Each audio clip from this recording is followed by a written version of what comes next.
Alrighty guys, we are back here again with another episode in this Factorio Beginner Guide series. And as always, I'm here with Zuri. Greetings. So yeah, we've done a little bit more work here. Not a ton, because we don't want to lose you. But yeah, Zuri can kind of go over what he set up here.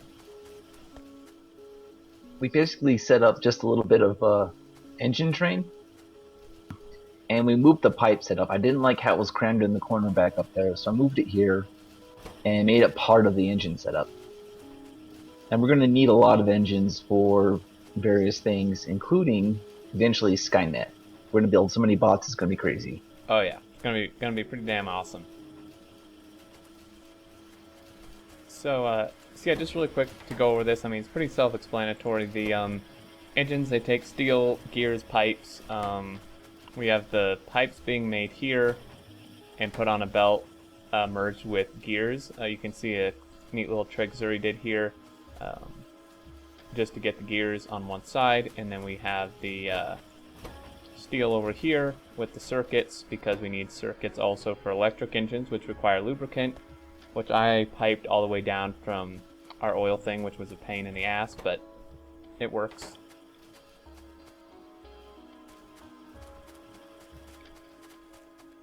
And yeah, and then this guy's going to be for robot frames once we can make those. We don't quite have them researched yet. And I hope I remembered all the ingredients for that. I think you're right. I don't. Although don't they require? No, you're right. Yeah, I think you got it right.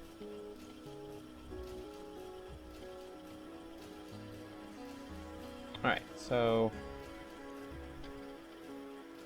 Yeah, we need batteries for those too. So that should be fun. Oh yeah. That might have to be like, we might just have to haul some over manually and put them in a box until we have robots, and then just do it that way.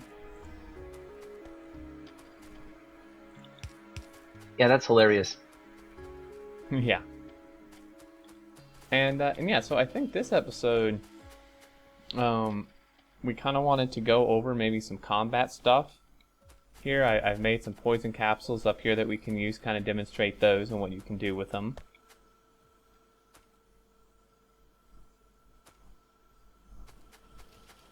We don't have enough engines yet to make a tank. Right, yeah, so we'll have to wait a little bit on that. The tank takes 16. We're almost halfway there, though. So you remember that worm by the iron patch? Yeah. Let's go show them how to safely kill that using poison capsules. I think it's a good idea. Yeah, I think that is a great idea. So we have some poison here. I'll just take half. Oh, that doesn't go in there. Whoops.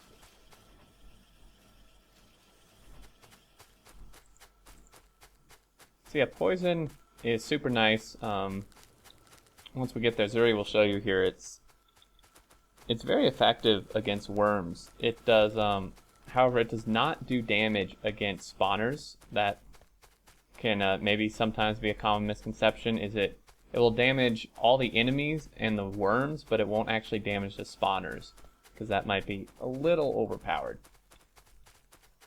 I recommend when creeping up on a worm to hold a poison capsule in your hand and zoom out a bit. Yeah. Because you see the edge of the green circle will approach the worm, and if you sneak past it, you can see exactly when it activates. Yeah.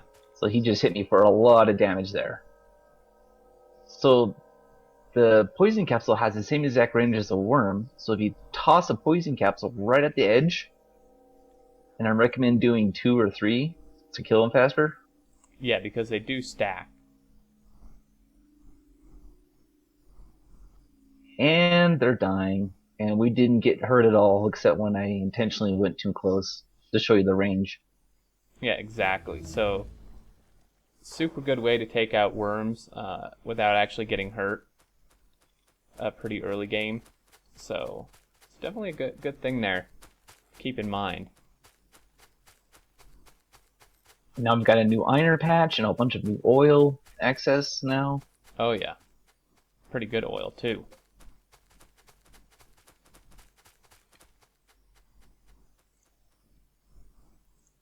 We could set up a train. Yeah, that could actually be a good thing to demonstrate here, and we have some rail built.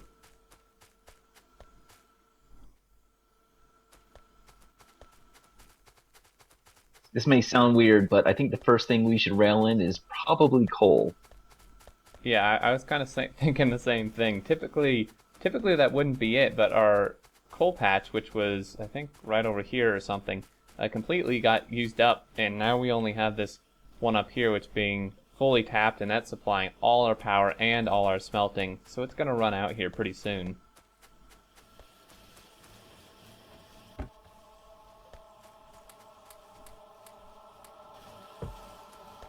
Oh yeah, engines. We need these for trains too. Oh yeah, quite a lot of them. 20 per. Well, we can at least set up the track while we wait for these. Yeah, that's a good idea. I grabbed about half of what was in storage of both, so I have way more curve track than I need. Yeah, I probably do as well.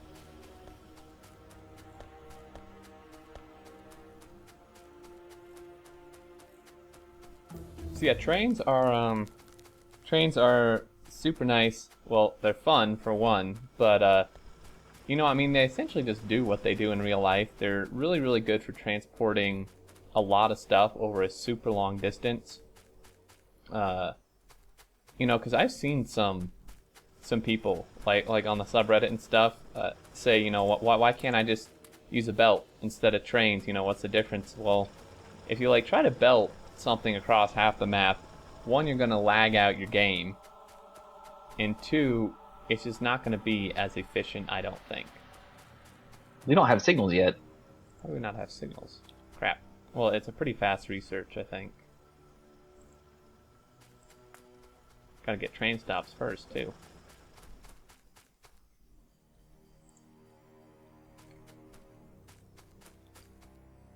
We can always reroute pipes later, and that's something I try to tell people is don't be afraid to move stuff.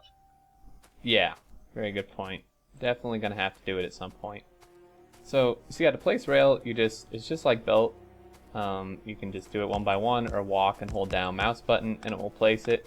And there's a few things to note here. You can see on this curve that a little piece sticks out here, and that's because there's actually an extra piece, and the train will not run past this. It won't work. So we need to get rid of this, and you can see now it's a very clean connection.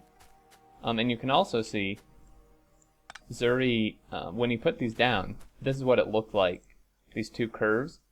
This also will not work. You need to take a normal one and put it until it fits like this, and then that'll make it a clean connection for your train to run on. This forest had to go. I was using some Agent Green. Oh yeah. Kill all the forests.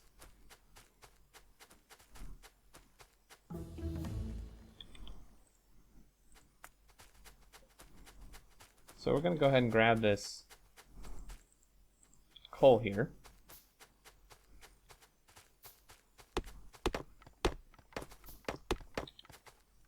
And yeah, once we get to it, Zuri can go over like some loading setups and stuff with signals, because he is very good with that, much better than I am.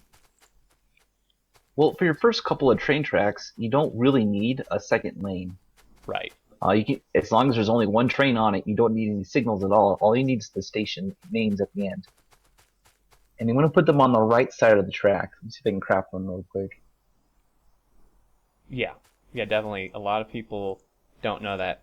The right side of the track as the train drives. So if you like put yourself, like imagine you're driving the train, you can see this would be on the right side as the train pulls up.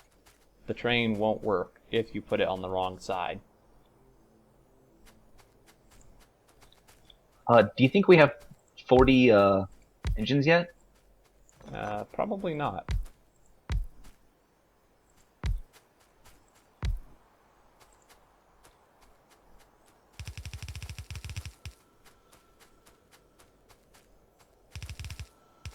So we're just going to grab all this. There's plenty of coal once we use this up. There's this one up here, and there's one here, and there's a huge one up here. We're quite abundant on resources on this map.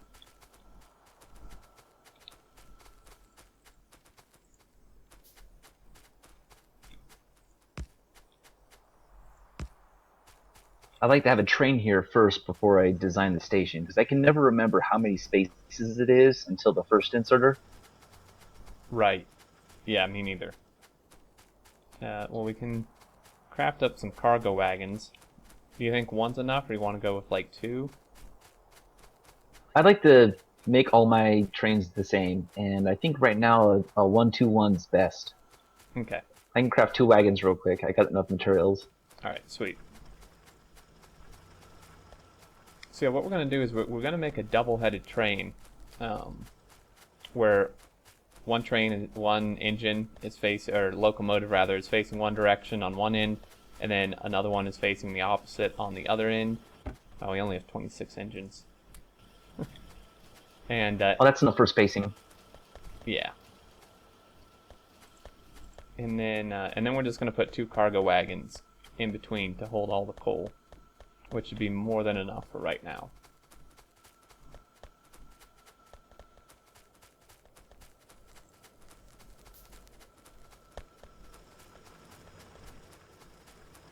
I'm going to go ahead and plop a station down here as well.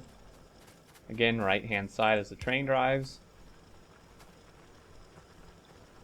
And you can rename stations, by the way, if you click on them. Stations will have a person's name. These are like donators, or not, well, like people who bought higher levels of the game previously. You can just rename them in here to whatever you want. And Put it on this end so we can drive it up there, set schedule and such, or start it. alright. So it lines up correctly. And you can hop in hitting enter. Yep. And as you saw, you just click on it and hit this little like circular thing to enter the train's inventory where you can put wood in. So now we're just going to go to this other station, click plus to add it. I could drive it manually, but I'm just going to tell it to go there. We want it to drive it there anyway so we can line up the inserters correctly. Yeah.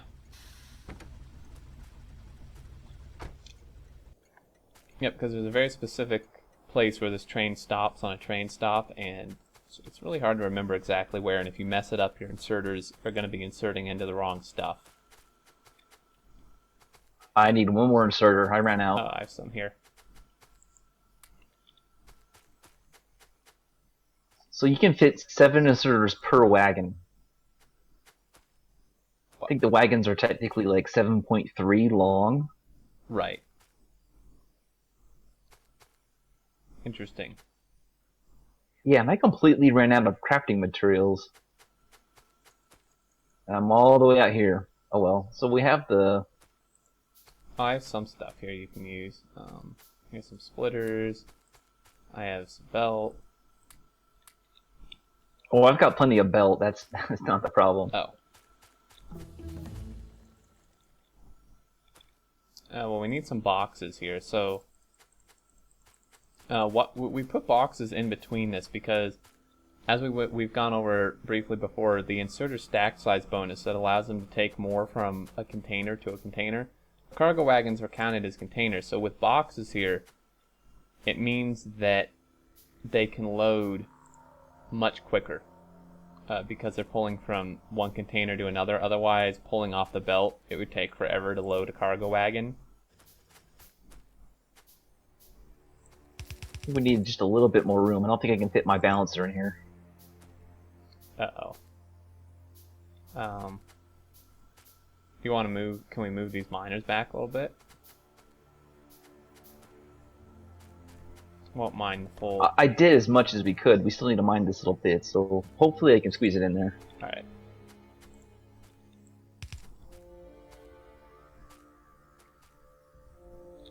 So, we're gonna need...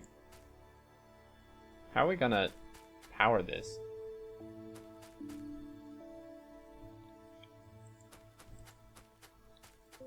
Big poles, maybe? Big poles we can reach the back inserters. We can't reach these front ones, though. We'll have to get substations, which I believe we can get. Yeah. So I'm going to research substations. They have a supply area of 14 by 14, which means we can supply this entire thing with just like one. And yeah, so Zuri's making this balancer. I can't remember it, so I'll have to reinvent it. All right.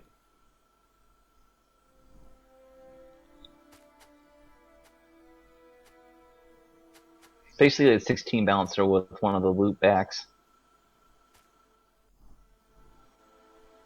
Okay. So yeah, this will essentially make sure that all the things are loaded evenly rather than just like a few of the boxes getting filled. That is super embarrassing. What, that you can't remember it? Yeah. Well, no worries. I mean, we can do something temporary for now.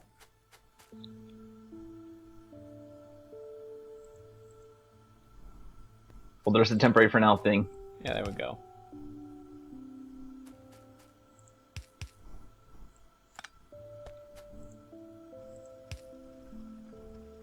So yeah, this is temporary. This is not a good way to do it.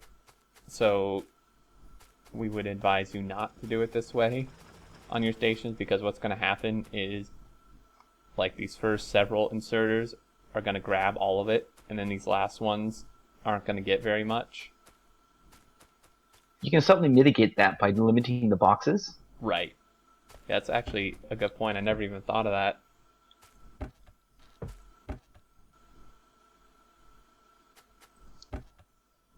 So yeah, now we're allowing just a few stacks per here. And yeah, well, actually now we can, since a balancer's not here, we can power these guys.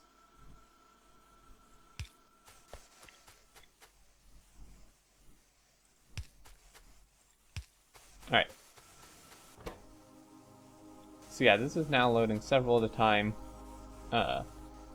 But even still, you can see what's happening here with these belts, is that these first ones are pretty much getting all of it. But, I mean, and you can just notice by looking here that this first one by the engine has like 200, and this one has almost 300. So it's a little uneven. It's not that huge of a deal. But these balancers are a bit better.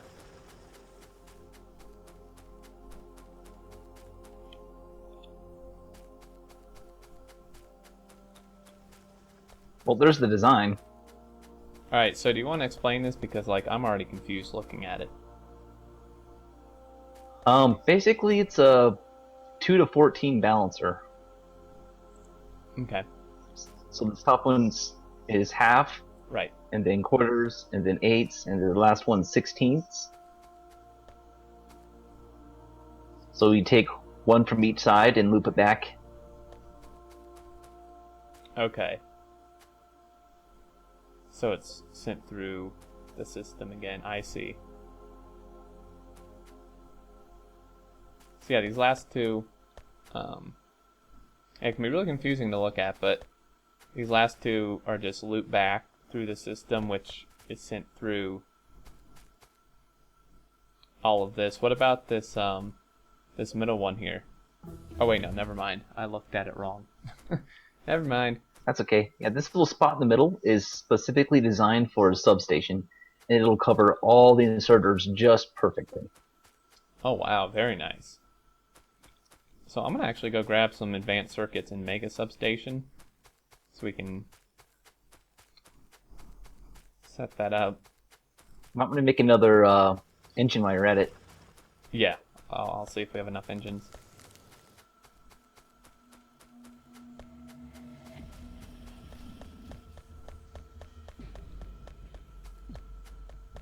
So you can see our science setup is holding up actually quite well to all the research we're doing here. It's pretty much at this point constant research that we're doing. I'm gonna research logistics systems so we can actually get that stuff going. And we're almost have enough.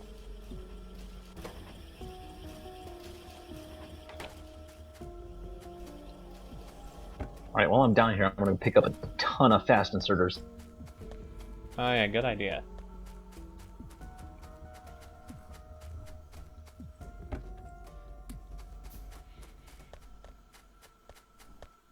Alrighty, so now we're going to go up here, set up the station, and we're pretty much just going to do an exact mirror almost on this unload. Obviously things will be backwards, since, well, not backwards, but the opposite since we're unloading rather than loading.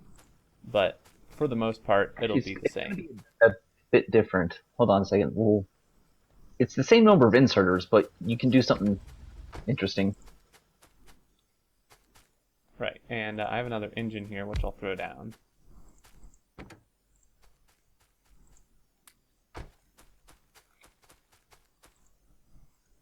Yeah, we might need to move this track over a little bit later. Oh yeah, It's not a good idea to have the engine turned when you're designing tracks. Yeah, better to have them straight. I'm going to go ahead and throw down the boxes again. Same thing, you're going to want boxes on your unloading as well, so it can unload faster and have a little bit of a buffer. I know Zuri said several episodes ago that buffers aren't good, and that's true. I think trains are a good exception to that, though, is having these buffers are really good, so that when a train goes to pick stuff up, there's already stuff in there. Yeah, you want to be able to completely unload the train. Right. And that's the most important thing. And there might be delays between trains, so yeah, it's a good idea to completely unload the train and completely fill up the belt. You can use a lot more upgraded belt on this. Like, we can make this at a red belt and it'll take up almost 2 full lanes, or 2 half lanes, actually, a red belt. Mm-hmm.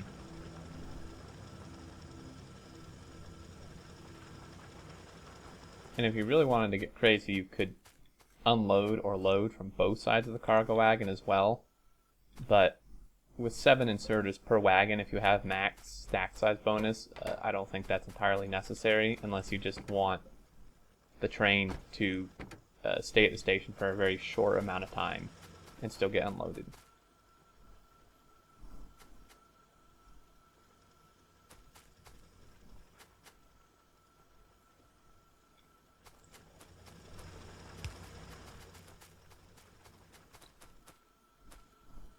Right, so you're doing something a little bit different here. This one's a bit simpler. Yeah, you don't need to perfectly balance it. Right. Yeah, not on the unloading.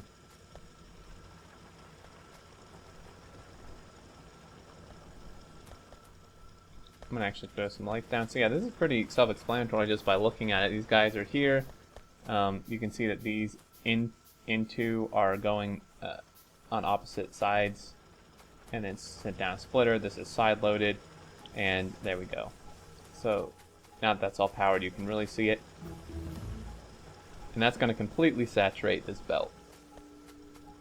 And like I said, we really should be using red belt for this, but oh well. Yeah, I mean, we should actually probably automate that here very shortly. Yeah, that might be a good idea.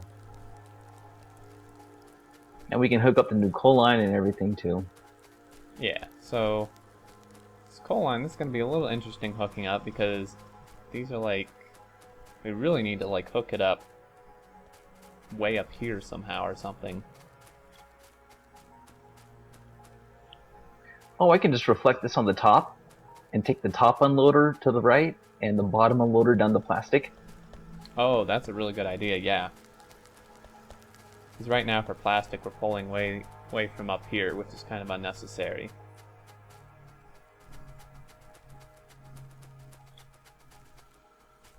We can leave that there until it empties. No big deal.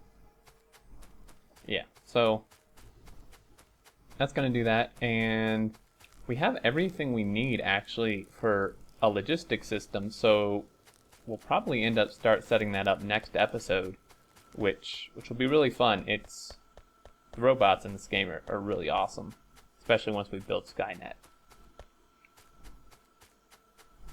Yeah, we gotta bootstrap it by carrying batteries over. Thanks for reminding me, by the way. Yeah, no problem. Yeah, so sometimes, don't be afraid unless it's just like an outrageous amount. Don't be afraid to kind of carry stuff over yourself initially to get stuff set up. Sometimes it can be quite a bit easier to just carry some of the needed materials over rather than trying to like run stuff all through your base that's already built. It's definitely not a bad thing.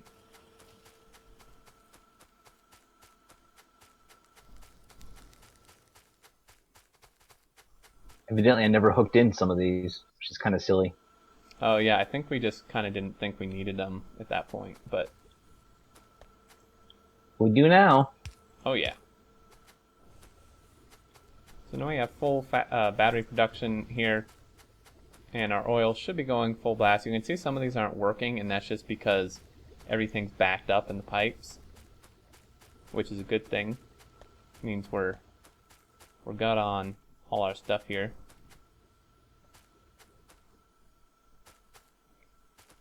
So you're setting up 2 more? Yep. We'll need quite a bit more for robots. We might have to expand this up here too, the sulfur. Oh, most likely, yeah, this may not be enough for all that once it actually Yeah, runs. we'll change it to a 2-to-1 or like 5-to-2 or something. Yeah. So we'll expand that, yeah, because the robot frames, if I can actually find them, they do take 2 batteries apiece, and we're going to be making a lot of these. So, and then obviously other stuff takes batteries as well, like accumulators, which we might want at some point.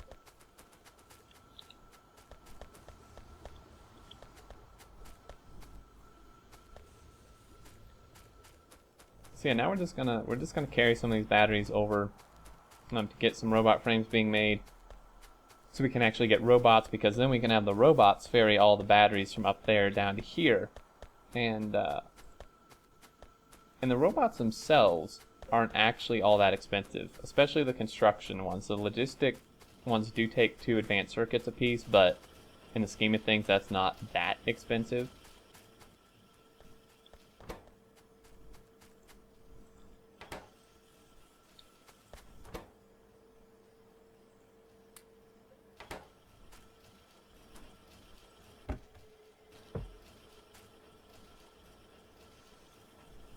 And we probably want to turn back on electric engines here.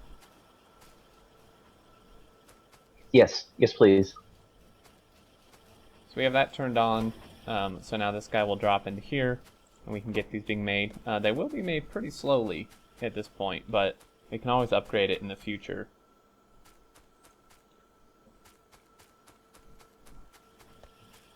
Yeah, this build can be extended down quite a bit if you wanted, or moved elsewhere. But hopefully I'll use a robot build to make robots, which is always a fun thing to do, I think. Oh yeah, it's always entertaining to do stuff like that.